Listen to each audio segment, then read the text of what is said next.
Buenas noches, sean bienvenidos a una nueva entrega de Anula las alas a la luna, un podcast donde las historias se susurran, se desnudan y se transforman en relatos que jamás debemos olvidar. En este capítulo titulado Somos o no somos, vamos a sumergirnos en la vida y en el legado de una de las voces más valientes y necesarias en la lucha por los derechos humanos en Brasil, Marielle Franco. En el relato de hoy nos situaremos ni más ni menos que en pleno siglo XXI, en una de las ciudades más emblemáticas de América Latina, Río de Janeiro. En este contexto y más específicamente en las favelas del complejo de Maré, donde nace y se forja la historia de Marielle. Pero para entender su asesinato debemos retroceder un poco, no solo a su infancia ni a su entrada en política, sino a las raíces del dolor y la desigualdad que atraviesan el cuerpo de Brasil contemporáneo.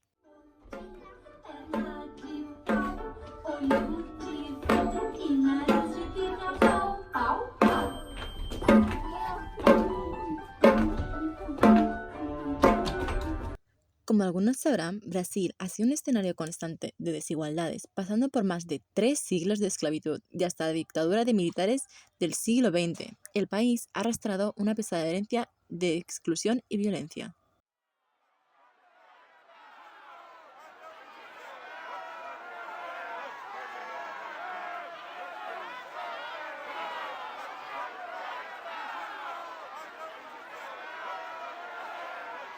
Pues para situarnos un poco, hablaremos de la década del 1970 y 70, donde la represión y la censura dominaron la vida brasileña bajo una dictadura que vigilaba, detenía y desaparecía a quienes se atrevían a soñar con una sociedad más justa. Esa herencia no desapareció con la llegada de la democracia en los años 80, pues la estructura de poder, los cuerpos policiales y las élites económicas mantuvieron su control, especialmente sobre los cuerpos racializados y empobrecidos. Pues como explica Angela Davis en La libertad es una lucha constante, donde quiera que el racismo persista, lo hace acompañado de estructuras que pretenden hacerlo invisible. Pero es en el silencio donde más crece la violencia.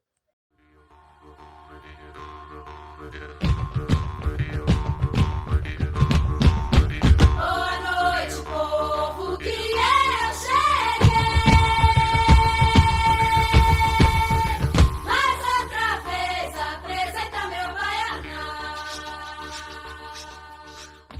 Y sin más preámbulos, llegamos a entender que fue en ese contexto entre el barro y la lucha que nació Marielle Franco. Nacida en 1979 en el complejo de Mare, una de las favelas más grandes de Río. Marielle creció en una realidad donde la injusticia no era una teoría, sino una vivencia cotidiana. Mujer, negra, bisexual, madre adolescente e hija de una trabajadora doméstica. Cada una de esas etiquetas era una frontera que debería afrontar. Y como tantas otras mujeres jóvenes en Brasil, tuvo que interrumpir su adolescencia, creciendo más rápido que las demás y dejando sus estudios para trabajar, y más luego cuidar a su hija. Pero su espíritu era otro, pues poco después de que Dioara nació, su hija, Marielle tenía 19 años y recién retomaba sus estudios para intentar ingresar a la universidad de nuevo. Después de eso, y tan solo unos pocos intentos, Marielle fue aprobada en el curso de Ciencias Sociales de la Universidad Católica de Río de Janeiro. Todo eso gracias a una beca para estudiantes pobres provenientes de la Mare, aunque eso le conllevó a tener una experiencia poco común comparada con otros jóvenes universitarios. Y finalmente, con mucho esfuerzo, se graduó en Sociología, se formó en Ciencias Sociales y luego cursó una maestría en Administración Pública. Su tesis, titulada UP, la reducción de la favela a 3 letras, denunciaba el impacto de la meditación en las comunidades. Ese tema siendo algo de gran relevancia en su futuro, ya que tendría que ver tanto en su profesión como en las dedicaciones que tendría.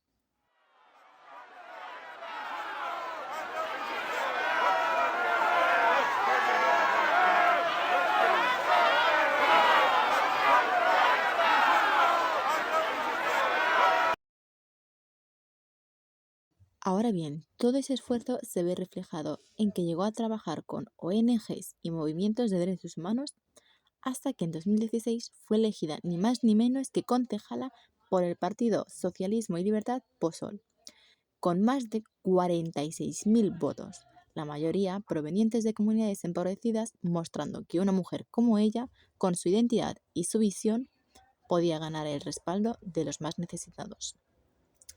Desde su puesto, luchó incansablemente por los derechos de las personas más desfavorecidas, visibilizando problemas que a menudo eran ignorados por el sector político más poderosos, es decir, que los escondían para mantener su imagen. Aquí bien, cabe recalcar que Marielle jamás tuvo miedo a decir lo que pensaba sobre estos aspectos políticos. A continuación os mostraremos un fragmento de uno de sus discursos más emblemáticos. Não serei interrompida, não aturo o interrompimento dos vereadores desta casa, não aturarei de um cidadão que vem aqui e não sabe ouvir a posição de uma mulher eleita. Como bien se dice, Marielle tenía una gran capacidad para escuchar a la gente y su dedicación a la causa de los derechos humanos fue insuperable. También criticaba abiertamente la política, sin miedo, pues la policía militarizada en Brasil estaba profundamente implicada en la violencia dentro de las favelas. Una frase icónica que se solía recordar de Marielle era: "Las rosas de la resistencia nacen en el asfalto". Esa frase, como bien decía en sus discursos, pronto se hizo un eco en una voz que pedía cambios urgentes en el sistema de seguridad pública, un sistema que perpetuaba la violencia contra las comunidades más vulnerables, sin que nadie hiciese nada. No dia de hoje, as rosas da resistência nascem do asfalto. A gente recebe rosa, mas a gente vai estar com o punho cerrado também, falando no nosso lugar de vida e resistência contra os mandos e desmandos que afetam as nossas vidas. En 2018, Marielle Franco fue designada para encabezar una comisión que investigaría las violaciones de los derechos humanos cometidos por la policía en las favelas, ¿cómo no? Pues este sería uno de los momentos más críticos de su carrera. No solo hablaba en nombre de los oprimidos, sino que también apuntaba a una de las instituciones más poderosas de Brasil, la policía militarizada, que operaba con total impunidad, poniéndose en riesgo a ella misma.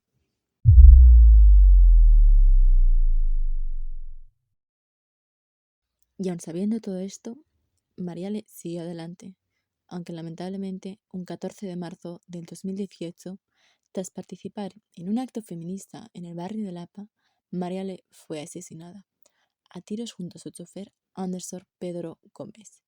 Ambos fueron emboscados en el centro de Río de Janeiro por un grupo de hombres armados que les dispararon de manera brutal. Marielle y Anderson murieron en el acto, y solamente fue en el instante de su muerte que Marielle estaba regresando de un evento, sin tener ni idea de lo que iba a pasar.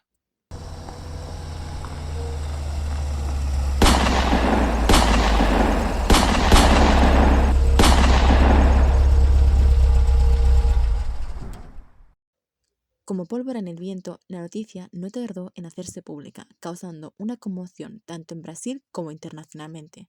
El caso se convirtió rápidamente en un símbolo de violencia política y social que se vivía en Brasil. A los pocos días de su muerte, miles de personas en Río de Janeiro, Brasilia y otras ciudades del país se manifestaron exigiendo justicia, y los carteles con su rostro aparecieron en muros, edificios y plazas.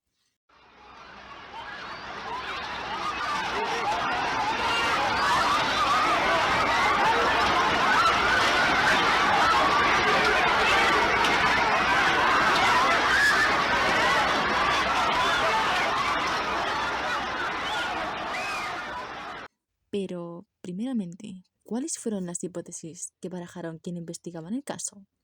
Pues, en primera línea de la investigación, decían de que se trataba de una ejecución porque no había indicios de que en la escena del crimen indicaran un robo. Pero, si bien la investigación sobre el asesinato comenzó casi inmediatamente, las respuestas tardaron eternidades en llegar y avanzaba con una lentitud exasperante. Pues en un principio las autoridades parecían desinteresadas con el caso, pero la presión popular no permitió que se olvidaran, y debido a esa insistencia, la policía debió ponerse en activo.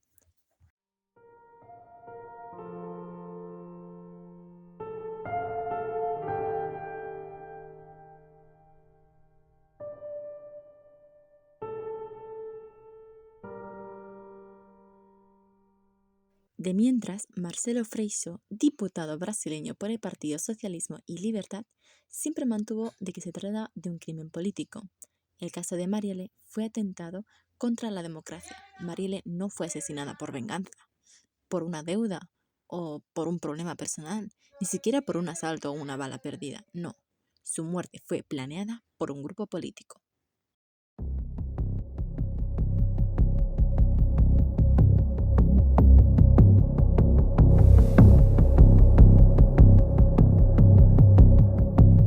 Si bien a medida que avanzamos en la investigación, las conexiones entre la policía, el crimen organizado y la política se van haciendo más que evidentes, la pregunta que aún ronda en el aire es: ¿quién fueron los verdaderos responsables de la muerte de Marielle Franco? Las sospechas sobre las conexiones entre la élite política de Río de Janeiro y el crimen organizado iban creciendo, pero a pesar de todos los esfuerzos de las autoridades, muchos creyeron que el caso seguía siendo manipulado desde las sombras. Pero pocos días después del asesinato de Marielle, los parciales realizados por la División de Homicidios determinaron que las municiones utilizadas por los asesinos pertenecían ni más ni menos que a un lote que fue vendido a la Policía Federal de Brasil en el año 2006. Cabe recalcar, además, que 2 meses después del crimen, un testigo llamado Rodrigo Jorge Ferraquire sostuvo que el asesinato de Marielle fue llevado a cabo por el ex policía Oriando Curicia, a petición del concejal Marcelo Siciliano. La justificación de este fue que la actividad social de Marielle interfería con los propuestos negocios ilegales del siciliano, y debido a diferencias con este otro miliciano, le situaron como responsable de un crimen que no cometió. Aunque días después Rodrigo admitió que su testimonio era falso y fue denunciado por intentar obstruir la investigación. Sin embargo, todo este revuelo no fue en vano, ya que la declaración que Orlando hizo ante el tribunal dieron lugar a una nueva hipótesis, y es que este mencionó a la Oficina Criminal, un grupo de expolicías de asesinatos que están al servicio de las milicias y bandas criminales. Esto llevó al inicio de una de las mayores acciones contra el crimen organizado en Río de Janeiro, pues en octubre de 2018, un denunciante anónimo proporcionó información sobre 2 sospechosos de la ejecución de Marielle Franco y Anderson Gómez.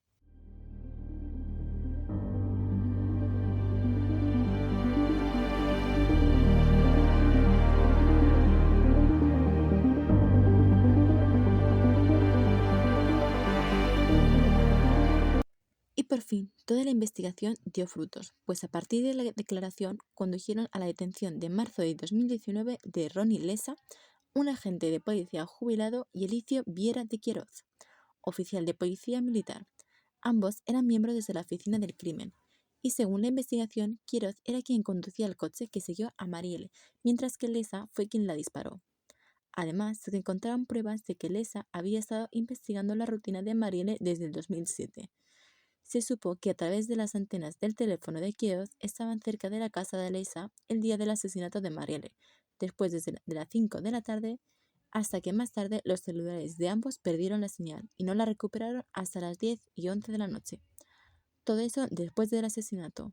Estos datos permitieron responder a quienes fueron los autores del crimen, aunque, sin embargo, quedan algunas preguntas sin resolver.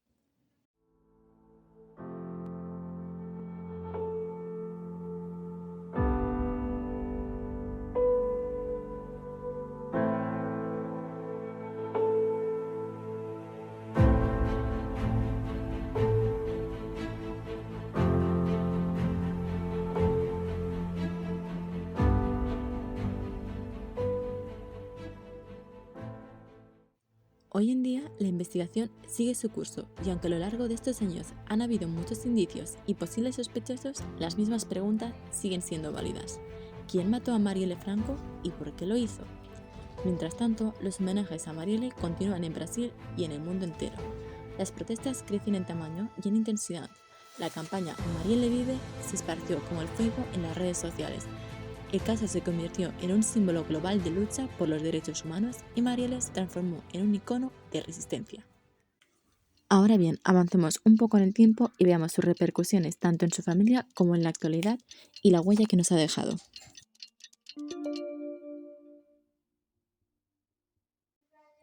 Tras 3 años de su muerte, la familia de Marielle sigue exigiendo justicia. El asesinato de Marielle sigue siendo uno de los crímenes más emblemáticos de la policía brasileña contemporánea. La sombra de su muerte persiste, pero también lo hace la luz que dejó. Su legado, la lucha de Marielle, no terminó con su asesinato, y su vida sigue siendo una fuente de inspiración para aquellos que luchan por un mundo más justo.